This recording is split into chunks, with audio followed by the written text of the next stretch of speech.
Assalamualaikum Pak. Ya, salam dulu. Selamat malam Pak. Malam dok. Perkenalkan Pak, saya Dr. Amelia yang bertugas pada malam hari ini di Poli ini. Nah, jadi Pak, di sini nanti saya akan mengajukan beberapa pertanyaan guna menggali informasi mengenai sakit yang Bapak derita sekarang. Mungkin nanti dari beberapa pertanyaan, ada beberapa pertanyaan yang sifatnya privasi. Bila Bapak merasa kurang nyaman untuk menjawab pertanyaan tersepakat, Bapak berhak menolak atau tidak menjawab. Namun saya sarankan Bapak untuk menjawab sesuai dengan kondisi yang Bapak rasakan sekarang. Nah, segala informasi yang saya peroleh nanti dari tanya jawab ini akan saya jaga kerahasiaannya ini Pak. Bagaimana Pak? Apakah Bapak bersedia? Iya dok, saya bersedia. Jadi siapa nama Pak? Adi dok. Berapa minggu usia Pak? 45 tahun. Apa pekerjaan sekarang? Tukang ojek online dok. Di mana kita tinggal Pak? Di BTN Bebakberi. Oke Bapak, jadi apa keluhan datang ke sini? Ini dok, ada kayak bercak putih begitu dok di pundakku dok. Pundak bagian mana itu Pak? Selain di pundak, ada di bagian lain juga bercak putihnya Pak? Di pundak itu dok, di sebelah kanan dok. Sejak kapan munculnya itu Pak? Kurang lebih 6 bulan ya lalu. Oh iya. Apakah bercaknya itu hilang timbul atau menetap? Menetap dok. Awalnya bercaknya itu putih atau putih itu muncul di mana Pak? Awalnya itu dok di pundak yang muncul pertama. Bagaimana besarnya itu bercaknya Pak pada awal-awalnya? Kecil dok, kayak koin yang di pundak itu, kayak koin yang di pundak, tapi tidak kena sekarang tambah besar tidak. Oh, jadi ini bercak putihnya disertai dengan demam atau tidak Pak? Iya dok, biasa demam kak juga. Bercak putihnya ini gatal atau tidak Bapak? Tidak gatal ya dok. Sebelumnya muncul ini bercak putih, pernah digigit serangga kah atau terluka sebelumnya? Tidak ya dok. Bapak ini bercak putihnya disertai dengan kram atau nyeri kah? Tidak keram juga tapi dan tidak jadi juga. Pernah alami hal yang sama sebelumnya Pak? Tidak pernah dok. Selain keluhan tadi Pak, ada lagi keluhan lain yang kita rasa Pak? Itu dok juga biasa menggigil kak dok, keinginan. Itu menggigilnya sejak kapan kita rasa? Itu dok, sejak demam itu dok. Jadi apakah ada anggota keluarganya yang lain yang tinggal serumah atau di sekitar lingkungan tak yang mengalami gejala yang sama seperti Bapak? Ada dok, kalau di rumah itu omku dan tetangga di rumah kananku bagian kanan juga dok begini juga alami sama-sama. Oh iya Pak, pernah kontak dengan Om ta atau sama tetangga tak Pak? Sama omku jadi dok, karena kan saya yang urus jadi setiap hari kayak itu buku kontak sama omku dok. Terus karena saya juga yang selalu jaga setiap hari. Kalau sama tetangga aku kadang-kadang biasa ketemu kan dok. Tapi Pak, sebelumnya pernah konsumsi obat-obatan untuk sakit tak ini Pak? Tidak pernah, pernah. Pernah berobat ke dokter Bapak sebelumnya? Tidak pernah dok, baru kayak ini berhenti berobat. Pernah punya riwayat sakit tekanan darah tinggi, kencing manis dan apalagi kayak kolesterolnya Pak? Tidak ada. Tapi Pak, apa pernah merokok? Tidak pernah sih Pak. Konsumsi alkohol? Tidak pernah juga. Kalau memakai obat-obatan? Lebih-lebih itu dok tidak pernah. Baik Pak, saya bacakan ulang Pak jawabannya yang tadi Pak Di. Iya. Jadi baik Pak, ada yang mau kita tambahkan lain? Tidak ada sih dok. Jadi baik Pak, jadi selanjutnya itu saya akan melakukan beberapa pemeriksaan, diantaranya pemeriksaan dari uji sensitivitas dan pemeriksaan beberapa saraf tak Pak. Mungkin saat pemeriksaan Bapak akan merasa tidak nyaman karena Bapak harus membuka pakaian atasnya. Namun saya akan melakukan dengan sebaik-baiknya Bapak, dan saya juga akan menjaga segala informasi yang saya peroleh pada pemeriksaan tersebut. Bagaimana Pak? Apakah Bapak bersedia? Iya, saya bersedia dok. Jadi baik, kalau begitu Pak, silahkan ke tempat pemeriksaan yang saya sudah siapkan. Sambil saya mempersiapkan alat dan bahannya, serta mencuci tangan juga nanti dan memakai handscoon. Iya dok, iya. Kemana dok?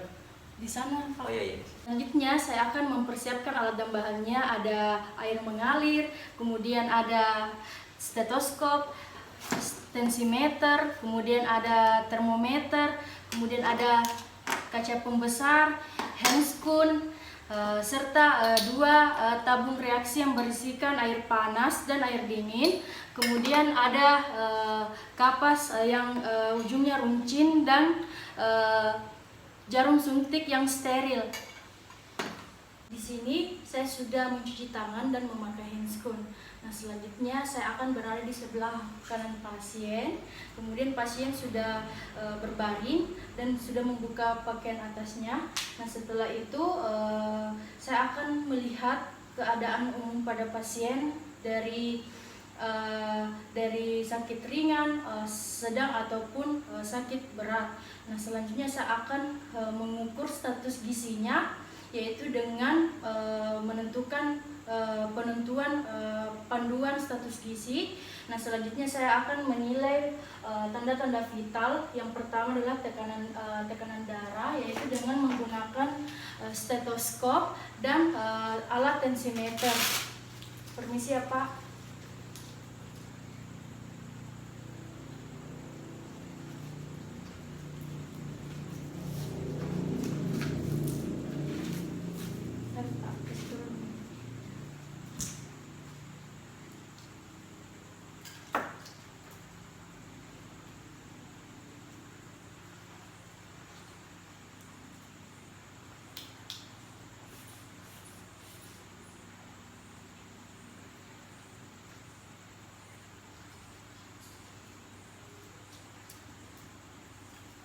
Standar berapa?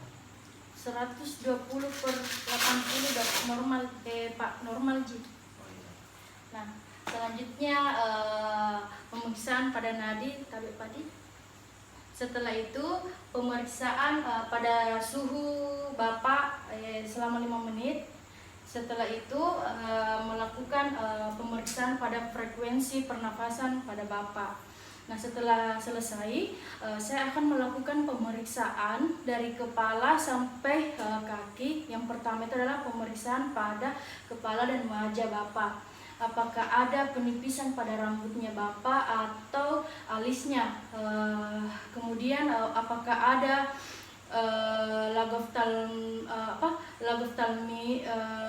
lagoftalmus pada kelopak mata. Kemudian apakah ada hidung yang merosot atau saddle nose, itu negatif. Nah, kemudian selanjutnya pemeriksaan pada toraks dengan menginspeksi, mempalpasi, perkusi ataupun auskultasi. Nah, selanjutnya pemeriksaan pada abdomen, menilai apakah ada hepatomegalit, permisi ya Pak, splenomegali, dan apakah ada hipertoni pada tonus otot, dan ada tidak asites.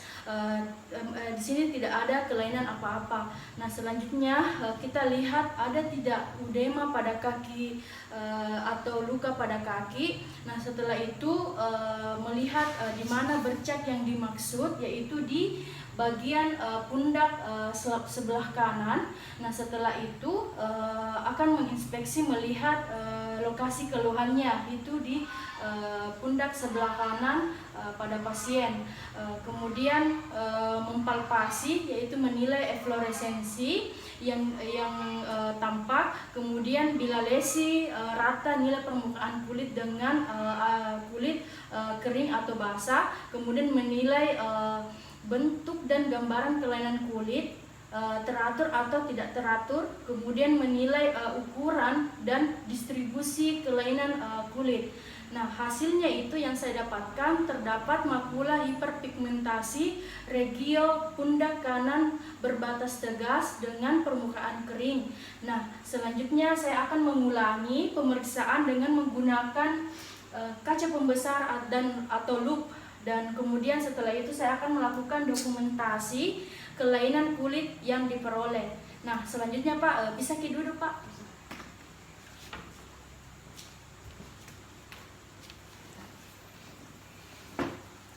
Nah, baik, di sini Pak, pada pemeriksaan ini sekarang adalah uji sensitivitas, yaitu dengan menggunakan beberapa alat ini. Yang pertama yang saya akan gunakan itu adalah alat kapas yang ujungnya runcing Pak. Jadi nanti saya akan sentuhkan di bagian badan tak, tapi kalau kita rasa bilang ki ya, kalau tidak bilang ki tidak ya Pak ya. Kita rasa Pak. Iya, saya rasa. Kalau yang ini Pak, Tidak dok. bisa kita tutup mata Pak. Kita rasa Pak. Iya, saya rasa. Kalau ini Pak. Tidak dok. Oke. Selanjutnya dengan menggunakan jarum. Ini Pak, jarum Pak ya. Permisi Pak. Kita rasa Pak. Saya rasa. Kita rasa. Tidak dok. Oke, bisa buka mata Pak. Ya. Selanjutnya saya akan menggunakan tabung ini. Ada tabung panas dan dingin. Saya akan letakkan nanti di bagian kulitnya Bapak ya. Bilang kalau kita rasa bilang ki ya, kalau tidak kita rasa bilang ki saja tidak. Ini ada panas dan dingin. Nah, kita rasa Pak, apa panas atau dingin? Dingin dok. Kalau ini Pak, Panas dok. oke. Bisa tutup mata Pak. Kalau ini kita rasa. Enggak dok. Kalau ini kita rasa Pak. Iya dok. Apa panas atau dingin? Dingin dok. Oke. Kita panas atau dingin Pak? Panas dok. Kalau ini? Enggak. Setelah itu dilanjutkan dengan pemeriksaan saraf tepi pada nervus auricularis magnum. Bapak silahkan palingkan wajah tak ke arah yang berlawanan sebelah kiri tak ya, dari sisi yang akan diperiksa sambil menghadap ke baunya Bapak. Oke. Nah, kemudian saya perhatikan apakah ada pembesaran pada saraf nervus auricularis magnum. Bila pembesaran tidak terlihat, lakukan palpasi dengan tetap mempertahankan pasien seperti tadi. Kemudian telusurilah dengan perabaan daerah sisi leher bagian atas pasien dari arah kranium lateral ke kaudal medial. Kemudian saya akan rasakan ada tidaknya penebalan saraf ini dengan melihat mimik pada pasien. Pak, silahkan palingkan lagi wajah tak ya. Selanjutnya pada pemeriksaan nervus radialis. Nah, Bapak bisa tekuk tangan tak begini sehingga membentuk sudut 60 derajat. Nah, 60 derajat. Nah, kemudian Bapak tenang saja, kemudian lemaskan saja otot-otot tak begitu.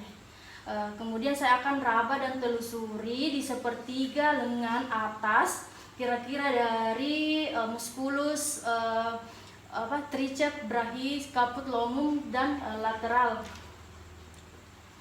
Apakah ada pembesaran pada saraf dan melihat mimik pada pasien. Nah, terima kasih ya. Selanjutnya yaitu pemeriksaan dari nervus medianus.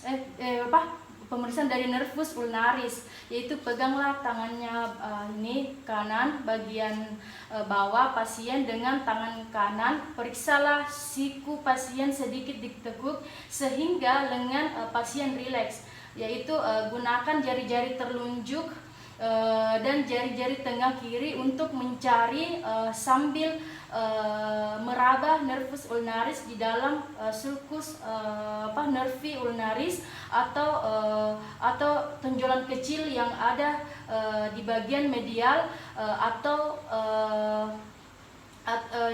medial atau apa lagi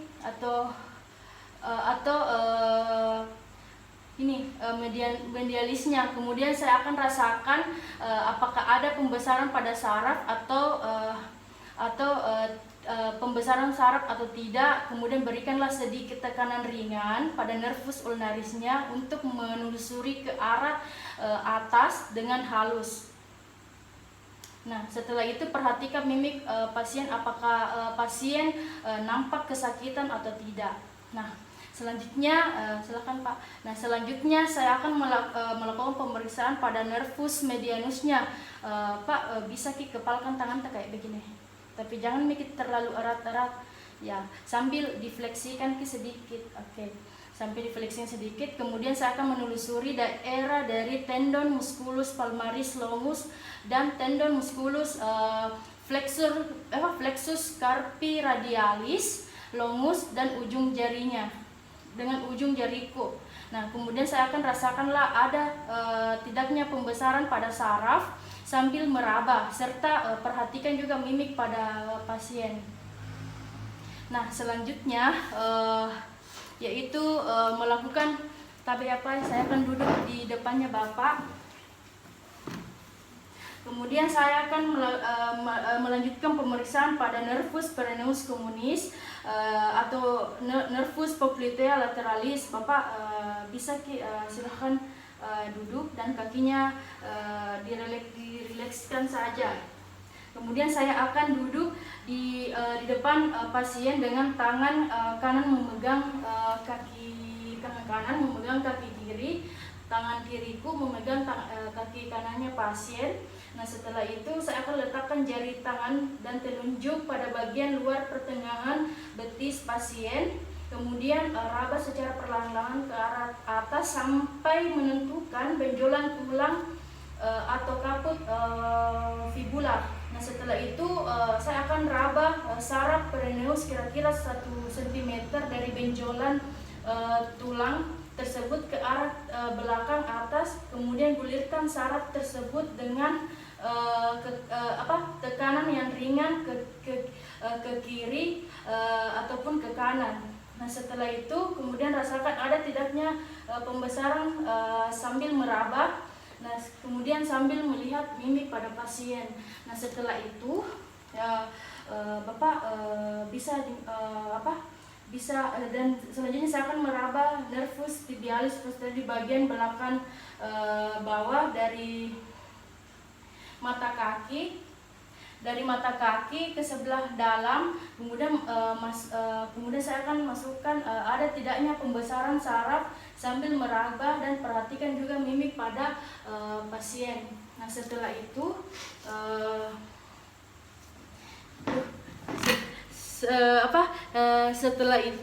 selanjutnya saya akan melakukan pemeriksaan pada fungsi saraf, yaitu periksalah kelopak mata pasien.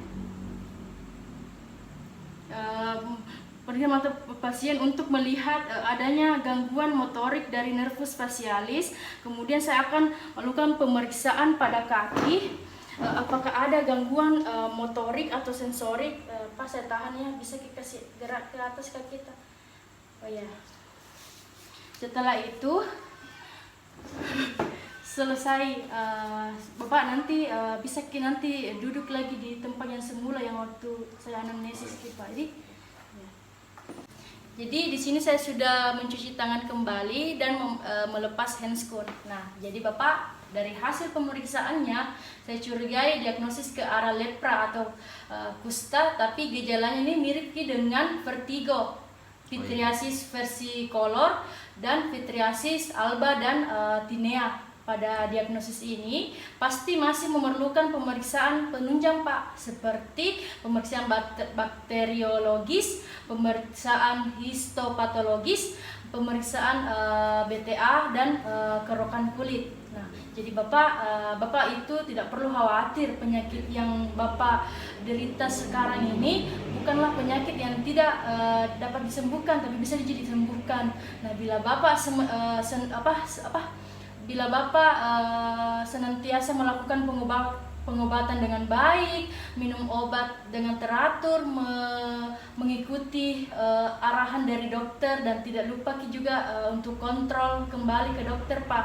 Nah, ini Bapak saya akan berikan rujukan untuk pemeriksaan selanjutnya. Nah, apakah Bapak mengerti? Saya mengerti.